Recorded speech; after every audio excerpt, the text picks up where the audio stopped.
Pfalzbourgeoises, Pfalzbourgeois.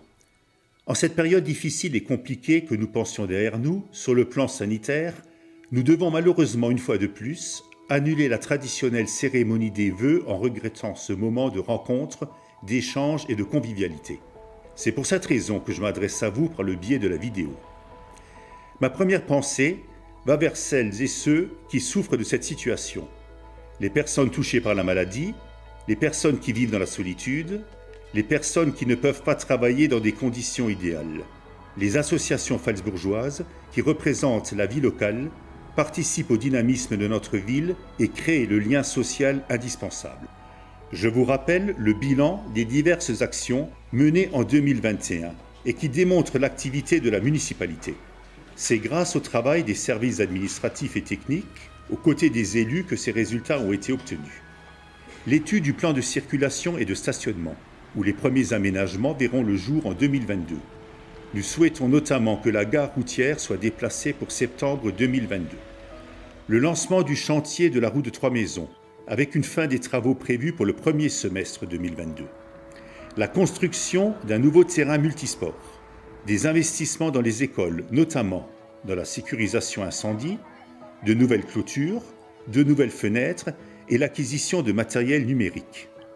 L'installation du marché couvert, le renouvellement du parc automobile et l'acquisition de nouveaux matériels pour les services techniques. La mise en place d'une politique d'embellissement et de fleurissement de la ville. La réorganisation du service périscolaire. Dans ce contexte morose, nous avançons et regardons l'avenir avec sérénité. De nouveaux projets seront lancés en 2022. Le démarrage des travaux de la synagogue. Ce chantier démarrera en avril 2022 pour une durée de 2 ans.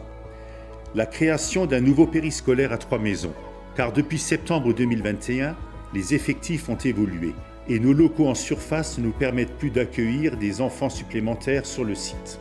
L'installation de l'aire de jeu à Büchelberg, retardée par les entreprises qui devaient déjà intervenir en octobre 2021. La mise en place de stations de recharge pour l'électromobilité et s'inscrivant dans notre projet de tram verte. L'acquisition de nouveaux columbariums pour les cimetières. Cette année sera celle du bicentenaire de la naissance d'Émile Herkmann. En matière de sport, notre ville vise le label Ville active et sportive. Autant de projets et d'engagements qui sont possibles grâce à l'investissement et au travail de mes collaborateurs et de mon équipe.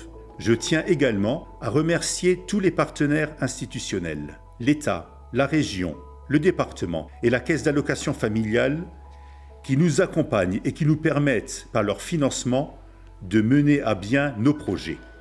En ce début d'année 2022, je vous adresse à toutes et à tous, au nom du conseil municipal que je représente, mes vœux les plus sincères de bonnes et heureuses années. Qu'elle vous apporte à vous ainsi qu'à tous vos proches le bonheur que vous pouvez en attendre et qu'elle vous garde en bonne santé.